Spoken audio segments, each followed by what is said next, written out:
सदगुरुदेव के चरणों में सादर दंडवत प्रणाम प्रणिपात पाद पूजनम।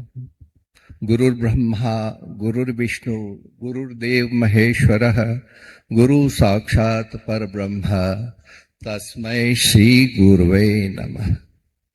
समक्ष विराजे संत वृंद, वैष्णव जन, भक्तिमती माताएं और सभी नागरिक लोगों के चरणों में सादर वंदन प्रणाम दंडवत। पुराण पुरुषोत्तम श्री हरि रामकृष्ण के वांग्मय स्वरूप श्रीमद् भागवत जी को नमन प्रणिपात। नारायणं नमस्कृत्यं नरं चैव नरोत्तमं देवीं सरस्वतीं व्यासं ततो जयमुदीरयेत्। सभी स्थापित देवी देवताओं के चरणों में सादर प्रणिपात। क्षेत्रपाल लोकपाल आनंद भैरव स्वरूप श्री कन्हा देवता के चरणों में सादर प्रणिपात वंदन। ओम नमः परमेशाय परमोत्कर्षकारिणे सुखानंद पदार्थाय आनंद भैरवाय ते नमः। हम सब अत्यंत भाग्यशाली हैं कि पुण्य सलीला मां भगवती गंगा के गोद में बैठकर श्री सद्गुरुदेव के मुखारविंद से निश्चित हो रही भागवत गंगा में अवगाहन करते हुए इस अवसर पर आप और हम सब अति कृतज्ञ है। श्री गोपालदास महाराज जी द्वारा प्रातः समय में जो भागवत पुराण का पारायण हो रहा है वह भी अति आनंददायक है हम सभी लोगों के लिए। भक्ति भक्ति भगवंत गुरु चतुर नाम वपु एक, इनके पद बंधन किए नाशत विघ्न अनेक। हिमालय की इस पुण्य भूमि में युगों युगों से घोर तपस्या सिद्ध साधु संतों की तपस्थली के रूप में यह स्थान सुप्रसिद्ध है। हमारे आदि गुरु श्री पहाड़ी बाबा की भी यह तपस्थली रही है, ऐसा हमने श्री गुरुदेव के मुखारविंद से सुना है। और यह स्थान जो हमारे पहाड़ी बाबा ने यहाँ रहकर के तप किया था वह भी हमारे आश्रम की परिधि में ही है, जहाँ पे एक बहुत ही भव्य समाधि स्थल का निर्माण प्रस्तावित है। ऐसे सभी अदृश्य पुण्य आत्माओं महात्माओं सिद्ध पुरुषों की भावमयी उपस्थिति को भी प्रणाम करता हूँ। सीतानाथ समारंभा रामानंदाय मध्यमा अस्मद् गुरु पर्यंतायाम वंदे गुरु परंपराम। इस अलौकिक धरा पर सद्गुरुदेव की प्रेरणा और सत्य संकल्प से इस आश्रम का विकास और निर्माण कार्य हो रहा है। आपने देखा ही होगा, सर्वप्रथम यहाँ पे नरसिंह नृसिंह मंदिर का निर्माण हो रहा है, जिसकी नींव की खुदाई का कार्य पूर्ण होकर शिलाओं का पूजन के बाद वैदिक और परंपरागत रूप से मंदिर निर्माण की शिलाओं का पूजन का कार्य 10 मई को सभी साधु संत विशिष्ट जनों की उपस्थिति में संपन्न हो चुका है। पंचदेव के 5 गर्भगृह की प्रत्येक गर्भगृह में 9 शिलाओं का प्रत्यारोपण किया गया है। इस तरह 45 शिलाओं का पूजन एवं नींव में उनको रखकर उसको अब निर्माण कार्य का आरंभ हम लोग सद्गुरुदेव की आज्ञा से प्रारंभ कर दिया है। आप सभी ने मंदिर के स्वरूप का मॉडल, भावी स्वरूप का मॉडल अवश्य देखा होगा। यदि नहीं देखा हो तो जाते समय अवश्य उसके दर्शन करें और अपने आप को धन्य समझें। भगवती गंगा मैया और हिमालय की गोद में बैठकर साधना एवं तप का विशेष महत्व गुरुजनों ने बताया हुआ है। इसी बात को ध्यान में रखते हुए यहाँ एकांतिक साधना के लिए साधना कुटीरों का निर्माण भी प्रस्तावित है। संत निवास भक्त निवास का कार्य आप सबने दर्शन किया होगा। सदगुरुदेव जहाँ विराज रहे हैं उसी वही भक्त निवास है और यह भवन सभी भक्तों के लिए निर्माण के उपरांत उपलब्ध रहेगा।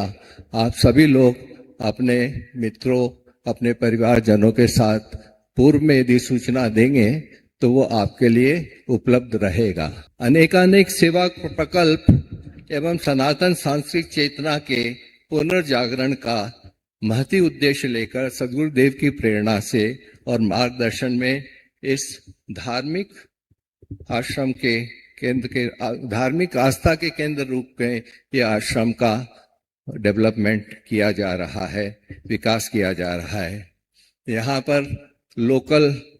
यहाँ पर स्थानीय गांव के जो ब्राह्मण बालक हैं, जिनको अभी पढ़ने के लिए, वेद अध्ययन करने के लिए हरिद्वार या काशी में जाना पड़ता है या वृंदावन में जाना पड़ता है, वह सबके लिए सुलभ नहीं है और उनकी दिक्कतों को ध्यान में रखते हुए सद्गुरुदेव की प्रेरणा से यहाँ 100 विद्यार्थियों का एक आवासीय विद्यालय की स्थापना का प्रस्ताव है, जिसका कार्य जल्द से जल्द शुभारंभ किया जाएगा। यह विद्यालय निःशुल्क रहेगा। बच्चों के रहने का और उनकी पढ़ाई का कार्य जो है वृंदावन के और ऋषिकेश के विद्वान पंडितों द्वारा किया जाएगा, आचार्यों द्वारा किया जाएगा। भगवान बद्रीनाथ के शरीर से उत्पन्न स्थानीय गौ माता बद्रीश गौ माता का संरक्षण और संवर्धन का कार्य ऑलरेडी शुरू हो चुका है।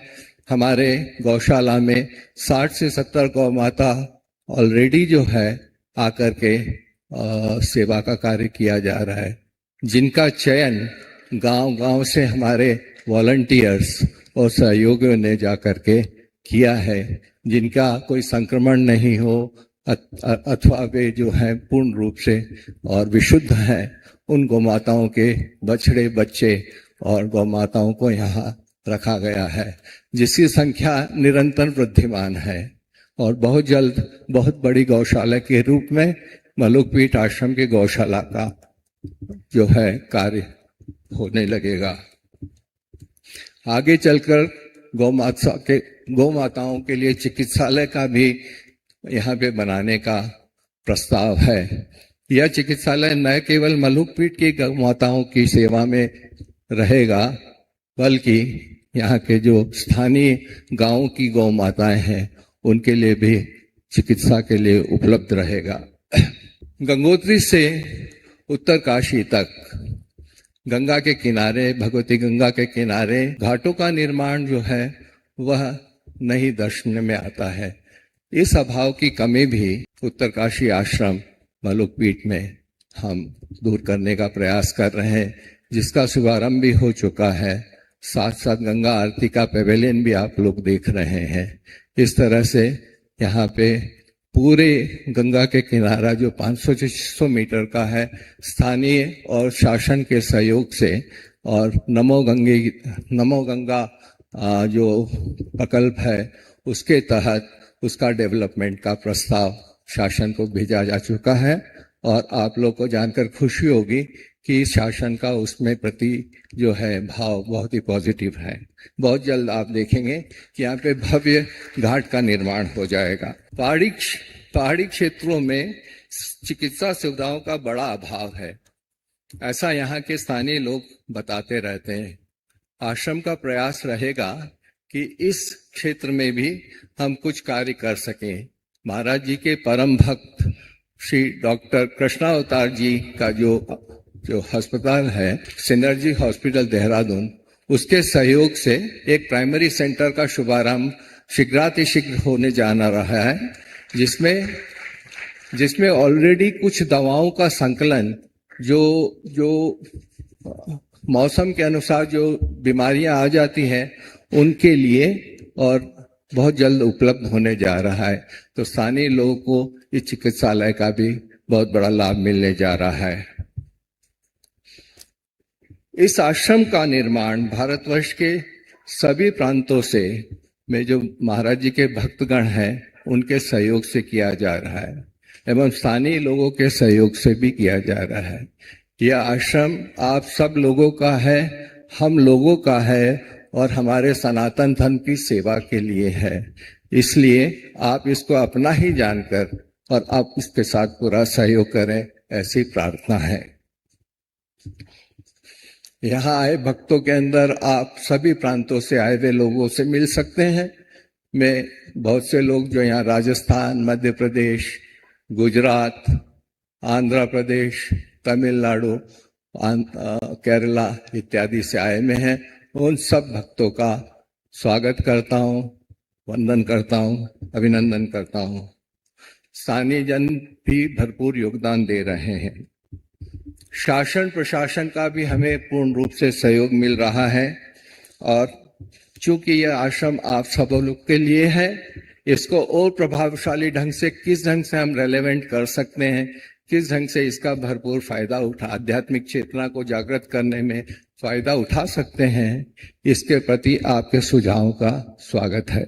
कोई आश्चर्य नहीं कि 4 धामों के अंतर्गत 5वां धाम भी सदगुरुदेव के संकल्प और कृपा से बहुत जल्द मूर्त रूप धारण करके हम सब लोग के सामने यहाँ प्रस्तुत हो। यह आश्रम इस उत्तराखंड के स्थान का एक विकास का बहुत बड़ा मील का पत्थर साबित होने जा रहा है। सदगुरुदेव के चरणों में पुनः सादर प्रणाम, दंडवत। आप सबका सहयोग अपेक्षित है। माई मेरे श्याम लग्यो